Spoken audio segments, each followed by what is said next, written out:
Hi, I'm Rhiannon from the Epsom Bakehouse, and thanks for joining me on this bread making tip video. And I want to talk today about the 3 common mistakes that all new home bread bakers can make. And if you'd like more bread making tips, recipes and information about all my online live and recorded classes where you can learn to bake lots of delicious fresh bread with me, then do click the link below this video and you can sign up for my newsletter. So as mentioned, I'm talk today about the 3 common mistakes that all new home bread bakers make. And these are really simple things that you can avoid doing to make sure that you turn out a really great loaf of bread at home. And so the first one I want to talk about is when you make up your dough, making sure you use a flour that is high in protein.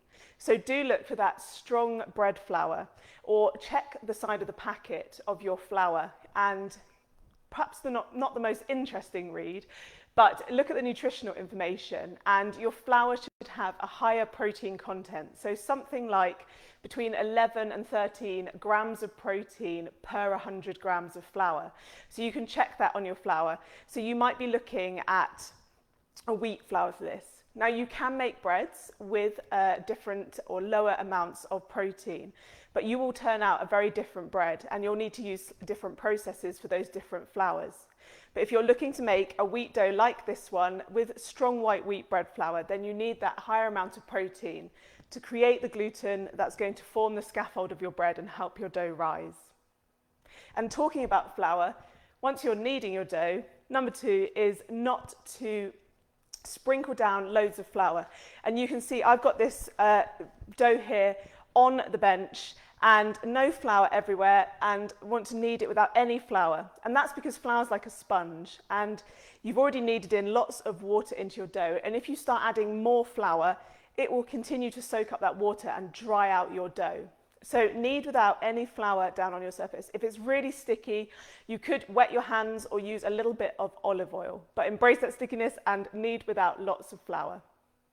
And lastly, talking about your oven. So when you get to the baking point of your bread baking, then you want to use a really high temperature in your oven for most breads. So something like this with just flour, water, salt and yeast in it. So a nice high oven temperature. So in Celsius, about 220 degrees Celsius. And think about what's going to happen there is that it's going to basically caramelize and form that beautiful dark golden brown crust.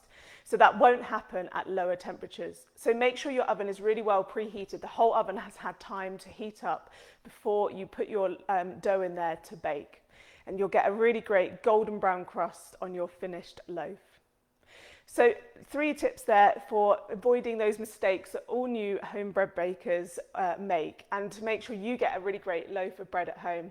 And as mentioned, if you'd like more tips like this, then do click the link below this video and you will be able to find a link there to my newsletter to get more tips and recipes, and also information about joining one of my live online classes where you can learn to bake baguettes, ciabatta, and coming up Christmas bakes like stollen and panettone, or later on next year hot cross buns. So loads of different live classes, and now you can also access all those classes as a recorded course that you can follow at home at a time to suit you, and time and again you can watch them back and bake delicious bread at home. So do click the link if you'd like more information and more bread making tips and recipes. And if you've got a bread making question that you would like answered in one of these videos, then leave a comment on this video and let me know what your bread making question is. I look forward to chatting more bread making tips with you very soon. Thanks for watching and enjoy.